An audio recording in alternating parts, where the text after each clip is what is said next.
할렐루야. 오늘도 이렇게 주님 앞에 함께 모여서 예배 드리기에 정말 감사합니다. 오늘도 우리가 주님 앞에 찬양함으로 영광 돌려드리고 또 주님의 임재 가운데 우리가 함께 나아가는 귀한 시간이 될 수 있기를 원합니다. 우리 함께 찬양으로 고백하겠습니다. 나는 예배자입니다.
나는 전능하신 아버지 하나님 천지의 창조주를 믿습니다.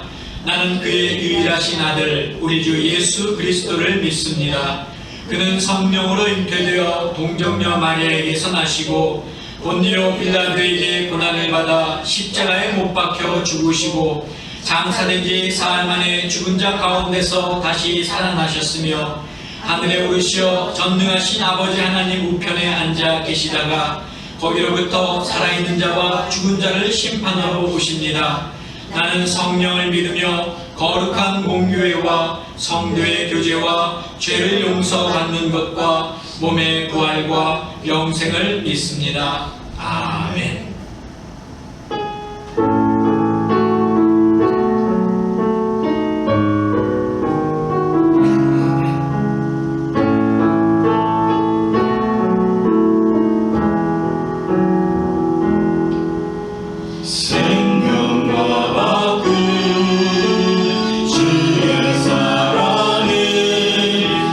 잊지 않게 하소서.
오늘 우리에게 주시는 하나님의 말씀은 출애굽기 19장 2절에서 8절 전반부까지입니다. 제가 봉독하겠습니다. 그들이 리비딤을 떠나 신의 광야에 이르러 그 광야의 장막을 치되 이스라엘이 거기 산 앞에 장막을 치니라. 모세가 하나님 앞에 올라가니 여호와께서 산에서 그를 불러 말씀하시되 너는 이같이 야곱의 집에 말하고 이스라엘 자손들에게 말하라. 내가 애굽 사람에게 어떻게 행하였음과 내가 어떻게 독수리 날개로 너희를 업어 내게로 인도하였음을 너희가 보았느니라. 세계가 다 내게 속하였나니 너희가 내 말을 잘 듣고 내 언약을 지키면 너희는 모든 민족 중에서 내 소유가 되겠고 너희가 내게 대하여 제사장 나라가 되며 거룩한 백성이 되리라. 너는 이 말을 이스라엘 자손에게 전할지니라. 모세가 내려와서 백성의 장로들을 불러 여호와께서 자기에게 명령하신 그 모든 말씀을 그들 앞에 진술하니 백성이 일제히 응답하여 이르되 여호와께서 명령하신 대로 우리가 다 행하리이다. 아멘. 기도하겠습니다. 저희를 사랑하시는 아버지 하나님, 오늘도 이 거룩한 날을 저희에게 더하여 주시고 오늘도 우리가 말씀 가운데 함께 하나님의 귀한 이 말씀을 경청하게 하시니 감사합니다. 주님, 이 말씀을 들을 때마다 살아계신 하나님의 임재를 저희들이 체험할 수 있도록 도와주시고 이스라엘 백성들이 경험한 그 하나님을 저희들도 만날 수 있는 귀한 시간이 될 수 있도록 이 자리 가운데 함께하여 주시옵소서. 예수 그리스도의 이름으로 기도하옵나이다. 아멘. 예, 오늘도 이렇게 또 화면으로 여러분들을 만나 뵙게 되니 반갑습니다. 여러분 하루하루 우리가 계속해서 어려운 그런 시간을 보내고 있지만 여러분 우리가 이 어려운 그 시간을 믿음으로 잘 극복하고 오늘도 말씀으로 위로받는 귀한 시간이 될 수 있기를 간절히 축원합니다. 우리 인간들을 향한 하나님의 마음을 두 글자로 말하라고 한다면 그것은 사랑이다 이렇게 말할 수가 있습니다. 사랑이 아니고서는 우리를 대하시는 그런 하나님의 행동을 설명할 수가 없습니다. 우리를 위해 독생자 예수를 보내신 일, 또 그 예수를 십자가에서 죽도록 하신 일, 예수를 믿는 것만으로도 우리의 죄가 사함받는 일, 죄인이었던 우리가 하나님을 아버지로 부를 수 있도록 하신 일 등등을 우리는 도저히 상상도 할 수 없었는데 그것이 가능케 된 것이 무엇 때문입니까? 바로 하나님의 사랑 때문입니다. 인간을 향한 하나님의 사랑이 너무나 커서 도저히 있을 수 없는 일들이 하나님을 통해서 우리에게 일어난 것입니다. 여러분, 기독교가 다른 종교와 다른 점이 있는 것 아시죠? 제가 여러 번 여러분들께 설명을 해드렸는데 그 중에서도 하나, 신이 먼저 인간을 찾아왔다는 것입니다. 세상에 그 어떤 종교도 신이 인간에게 먼저 다가온 종교는 없습니다. 인간이 먼저 신을 찾아가서 제물을 바치고 또 복을 기원하는 것이 세상의 종교입니다. 하지만 하나님은 우리가 죄의 노예가 돼서 세상에서 죄인으로 살아갈 때 우리에게 먼저 찾아오셨습니다. 그분이 바로 예수님이십니다.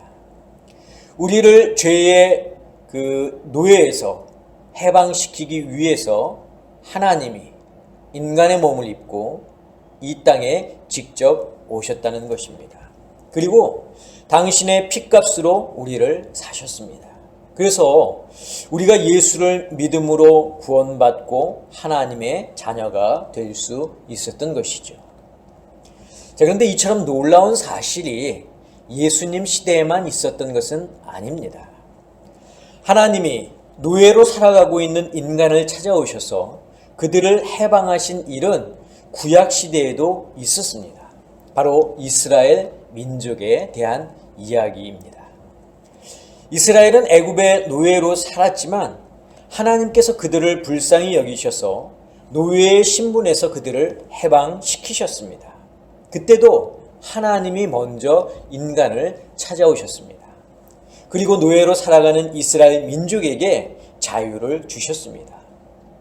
자, 그 자유를 하나님께서 주시고 시내산으로 부르시는데, 그리고 시내산에서 이스라엘 백성들과 체결하시는데, 하나님이 그 이스라엘 백성을 뭐라고 부르셨느냐? 이렇게 부르셨어요. 오늘 본문에 나오는 말씀이기도 한데, 내 소유, 그리고 제사장 나라, 거룩한 백성. 하나님이 이스라엘 백성을 향해서 이렇게 부르셨습니다. 자, 오늘 본문 5절 중반에서 6절 전반부까지 제가 한번 읽어드리겠습니다. 너희는 모든 민족 중에서 내 소유가 되겠고 너희는 내게 대하여 제사장 나라가 되며 거룩한 백성이 되리라. 자, 하나님은 애굽의 노예로 있던 이스라엘 민족을 구원하시면서 그들을 향해서 이렇게 말씀하신 것입니다. 자, 그렇지만 거기에는 조건이 있었습니다. 자, 우리가 구원을 받고 하나님의 자녀가 되려면 예수 그리스도를 믿어야 하는 조건처럼 이스라엘 백성들이 구원을 받고 하나님의 소유, 제사장 나라, 거룩한 백성이 되기 위해서는 다음에 나오는 그 조건을 충족시켜야 했는데, 자, 그 조건이 어디에 나오느냐? 5절 말씀 전반부에 나옵니다. 제가 읽어드리겠습니다. 세계가 다 내게 속하였나니 너희가 내 말을 잘 듣고 내 언약을 지키면. 이것이 바로 조건이에요. 그래서 하나님의 말씀을 잘 듣고 하나님의 언약을 지키면 하나님께서 그들을 뭐라고 부르시겠다고요? 하나님의 소유, 또 제사장 나라, 거룩한 백성이 되리라. 하나님께서 이렇게 말씀하셨습니다. 즉 하나님의 말씀대로 이스라엘 백성들이 하나님의 소유, 하나님 그 제사장 나라, 또 거룩한 백성이 되기 위해서는 이 하나님의 말씀을 잘 듣고 그 언약을 지켜야 했습니다. 자, 모세는 이런 하나님의 뜻을 백성들에게 전했고 이스라엘 백성들은 하나님의 말씀을 명령으로 생각하고 그 말씀을 잘 준행할 것을 하나님 앞에서 저희들이 다짐하게 되는데, 본문 7절, 8절에 나옵니다. 모세가 내려와서 백성의 장로들을 불러 여호와께서 자기에게 명령하신 그 모든 말씀을 그들 앞에 진술하니 백성이 일제히 응답하여 이르되 여호와께서 명령하신 대로 우리가 다 행하리이다. 자, 그런데 결과가 어떻게 됐습니까? 이스라엘 백성들이 하나님의 말씀을 제대로 따르지 못했습니다. 따르기는커녕 오히려 하나님의 말씀에 반대로 저희들이 행했습니다. 이스라엘은 자신들이 선택받은 민족이다 이렇게 말하지만 그들은 선택받은 민족으로 살지 못했습니다. 그래서 하나님은 이스라엘 백성에게 맡기기로 하셨던 일들을 누구에게 맡기시느냐? 예수를 믿고 구원받은 그리스도인들에게 맡기십니다. 이제 이 말씀을 듣는 여러분들은 하나님이 이스라엘 백성을 향해서 말씀하셨던 하나님의 소유, 제사장 나라, 하나님의 거룩한 백성이 되셨습니다.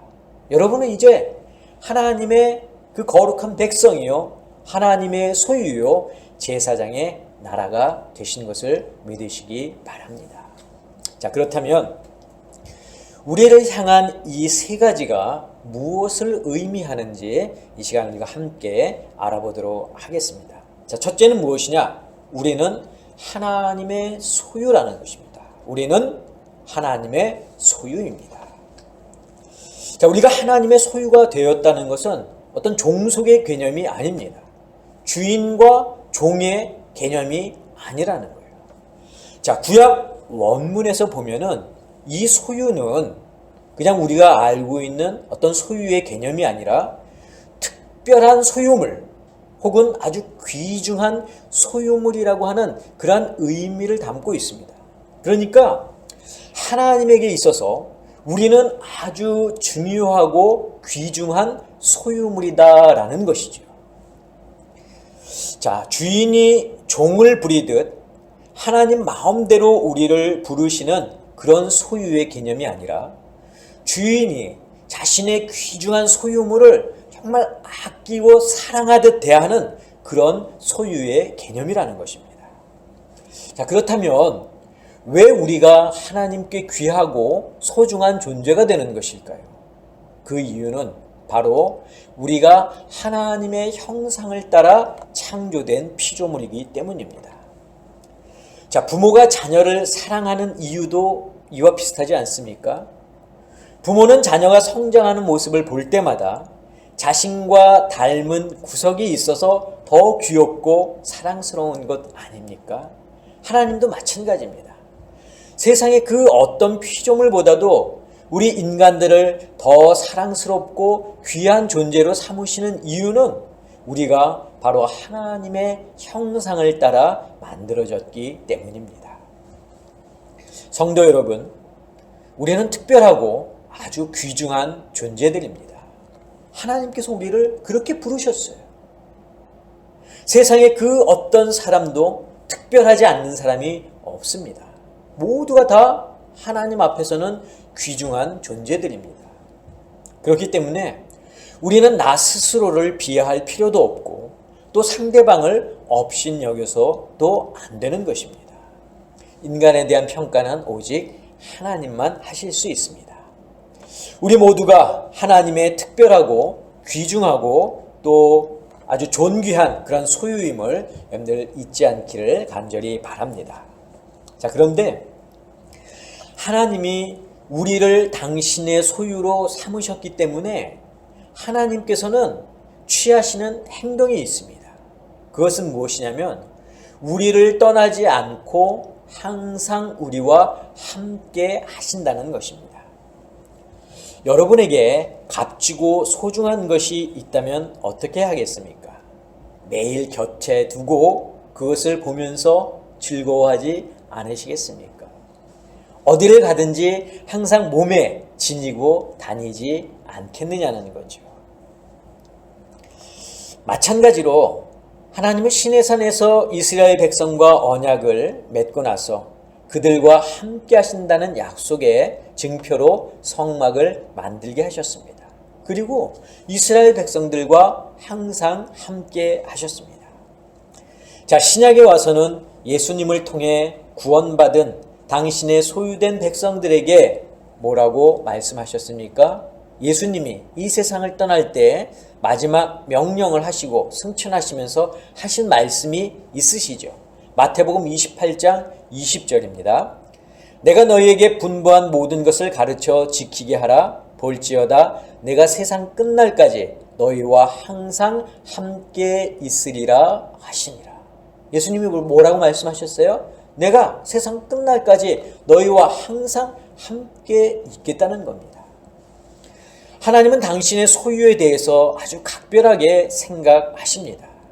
그러므로 우리가 하나님의 소유가 되었다는 것은 정말 감사하고 기뻐해야 할 일입니다. 성도 여러분, 우리는 하나님의 소유입니다. 그것도 하나님께서 아주 특별히 여기시는 귀중한 소유임을 잊지 않기를 바랍니다. 내가 어디를 가든지 어느 곳에 가든지 하나님이 나와 함께 하신다는 사실을 여러분들 꼭 기억하실 수 있기를 간절히 바랍니다. 자, 두 번째입니다. 둘째는 우리는 하나님에 대하여 제사장 나라라는 것입니다. 무엇이라고요? 하나님에 대하여 제사장 나라. 자, 제사장의 중요 직책은 하나님과 백성 사이의 중재입니다. 이스라엘은 하나님의 백성으로 살겠다고 다짐했지만 여전히 말씀에 순종하지 못하고 죄를 지으며 살았습니다. 하지만 하나님은 이들을 위해 제사장을 두셨습니다. 그래서 백성들이 자신이 지은 그 죄를 사함받기 위해서 제물을 들고 누구를 찾아갔습니까? 제사장을 찾아갔습니다. 그러면 제사장은 제물을 잡고 그 제물을 하나님께 드림으로 백성들의 죄가 사함받을 수 있도록 도와줬던 사람이 바로 제사장입니다. 자, 하나님께서 이스라엘 민족에게 거는 기대도 이와 같았습니다. 이스라엘 민족이 제사장 나라가 되어서 죄 때문에 하나님 앞에 나오고 싶어도 나오지 못하는 그 민족들을 구원하기를 원하셨던 것입니다. 그러나 이스라엘 백성들은 하나님의 말씀에 불순종함으로써 하나님께 받은 이 제사장 나라의 특권을 어떻게 했습니까? 잃어버리고 말았습니다. 상실했습니다. 그래서 바울은 로마서 11장 20절에서 이렇게 말씀합니다. 옳도다. 그들은 믿지 아니함으로 꺾이고 너는 믿음으로 섰느니라. 이 말이 무슨 말입니까? 즉 이스라엘 백성은 선택을 받았지만 하나님이 보내신 예수를 믿지 않았으므로 이스라엘 백성은 그 가지가 꺾였고 이방인들은 예수를 믿음으로 세움을 받았다는 말씀입니다. 자, 그래서 제사장 나라의 특권은 육적인 이스라엘에게서 영적인 이스라엘, 즉 하나님을 믿는 성도들에게로 옮겨지게 되었던 것입니다. 자, 그래서 사도 베드로는 베드로전서 2장 9절에서 다음과 같이 말씀하고 있습니다. 그러나 너희는 택하신 족속이요 왕같은 제사장들이요 거룩한 나라요 그의 소유가 된 백성이니 이는 너희를 어두운 데서 불러내어 그의 기이한 빛에 들어가게 하신 이의 아름다운 덕을 선포하게 하려 하심이라. 여러분, 이 사도 베드로가 이 말씀을 누구에게 한 것인가요? 유대인들에게 한 게 아니에요. 이 베드로는 이 말씀을 바로 예수를 믿고 그리스도인이 된 성도들에게 한 것입니다. 사랑하는 성도 여러분, 이제 우리는 하나님의 소유일 뿐만 아니라 하나님과 세상을 중재하는 제사장이고 또 교회들은 제사장 나라임을 잊지 말아야 할 것입니다. 자, 그렇다면 하나님께서 우리를 제사장 혹은 제사장 나라로 부르신 이유가 무엇 때문이겠습니까? 그 역할을 감당하라는 것이죠. 육적 이스라엘이 하지 못한 것을 이제는 영적인 이스라엘인 우리들이 그 일을 감당하라는 것입니다. 우리는 하나님의 귀한 소유지만 그렇다고 귀한 존재 자체로만 있어서는 안 됩니다. 귀한 것은 감추어 있을 때 빛을 발하는 것이 아니고 세상에 드러날 때 빛을 발하는 것입니다. 아무리 귀하고 비싼 보석이 있어도 그것이 어두운 보석함에 있을 때에는 별 가치가 없습니다. 그러나 그 보석이 어두운 보석함을 나와서 사람의 손이나 목이나 팔에 걸쳐질 때 비로소 그 가치를 인정받는 것 아니겠습니까? 하나님의 소유된 우리들도 마찬가지입니다. 우리가 정말 하나님의 귀중한 소유물로 인정받고 싶다면 우리는 세상에서 제사장의 역할을 감당해야 합니다. 세상에서 죄인으로 살아가고 있는 사람들에게 하나님을 알리고 예수 그리스도의 복음을 전해야 합니다. 이것이 바로 하나님에 대하여 제사장 나라가 된 우리들이 감당해야 할 사명입니다. 자, 세 번째입니다. 세 번째는 우리는 하나님의 거룩한 백성이라는 거예요. 자, 하나님은 우리를 당신의 소유라 말씀하셨고 제사장 나라라 하셨으며 거룩한 백성이라 말씀하셨습니다. 자, 여기서 우리가 한 가지 알아야 할 것은 우리가 거룩한 것은 우리가 거룩하기 때문이 아니라는 겁니다. 자, 하나님이 우리를 거룩한 백성이라고 말씀하신 것은 하나님께서 거룩하시기 때문에 우리도 하나님의 그 거룩하심에 힘입어 거룩한 백성이 될 수 있는 것입니다. 즉 하나님의 거룩하심이 우리의 모든 것을 덮어서 우리도 거룩하게 여겨진다는 뜻입니다. 이것은 우리가 의로울 수 없는데도 의롭다 칭함을 받는 것과 마찬가지입니다. 하나님께서 거룩하시고 하나님께서 의로우시기 때문에 그분의 백성인 우리들도 거룩하고 의로운 백성이 되는 것입니다. 그래서 하나님의 사랑과 은혜가 아니면 우리는 항상 죄인으로 살아갈 수밖에 없는 것입니다. 자, 하나님이 레위기 11장 45절에서 이렇게 말씀하셨습니다. 나는 너희의 하나님이 되려고 너희를 애굽 땅에서 인도하여 낸 여호와라. 내가 거룩하니 너희도 거룩할지어다. 레위기 20장 26절에서는 하나님이 이렇게 말씀하셨습니다. 너희는 나에게 거룩할지어다. 이는 나 여호와가 거룩하고 내가 또 너희를 나의 소유로 삼으려고 너희를 만민 중에서 구별하였음이니라. 자, 여기 두 구절에서 하나님은 우리에게 거룩할지어다 라고 말씀하십니다. 우리 스스로 거룩해질 수는 없지만 우리가 할 수 있는 거룩함에 이르려는 최소한의 노력은 해야 한다는 것입니다. 여러분, 그렇다면 거룩함은 무엇을 말하는 것일까요? 그것은 바로 구별됨을 의미합니다.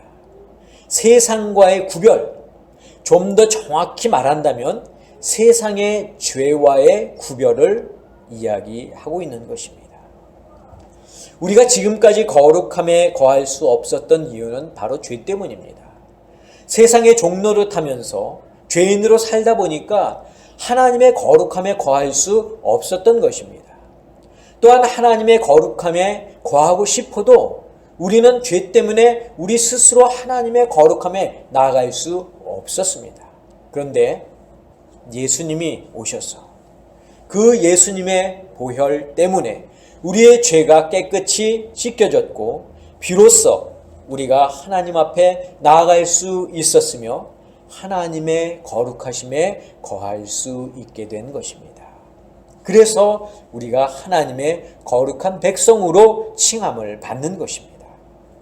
그러나 여러분, 우리가 하나님을 떠나게 된다면 우리의 거룩함 또한 없어지게 됩니다.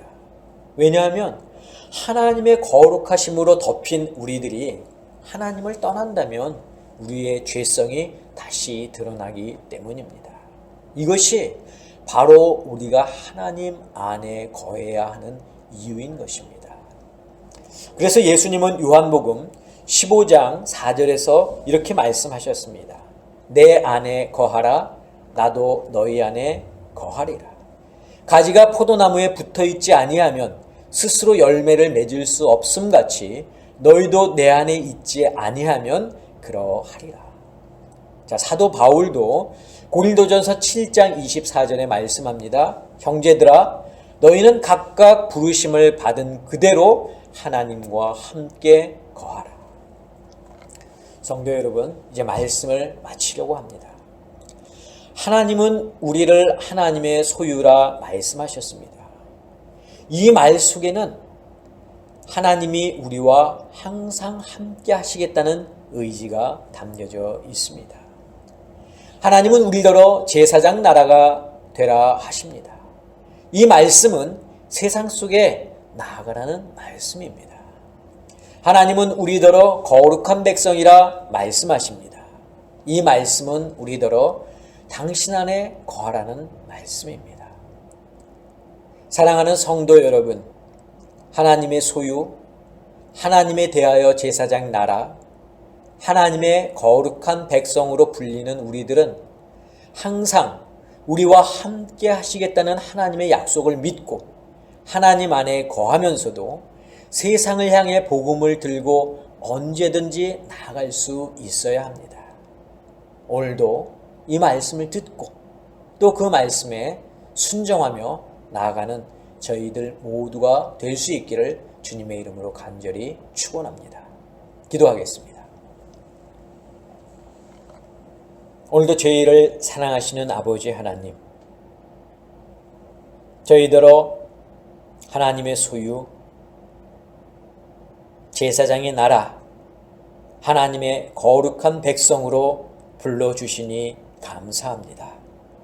이 말씀을 듣고 하나님이 우리와 함께 하심을 믿게 하여 주시옵고, 하나님의 말씀을 들고 세상 가운데 나아가게 하시며 하나님의 거룩한 백성으로서의 삶을 누리는 저희들 모두가 되게 하여 주시옵소서.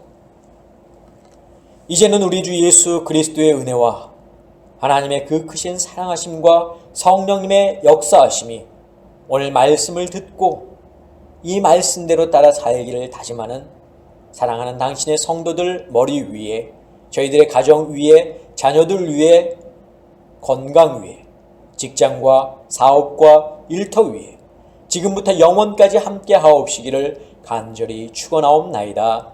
아멘.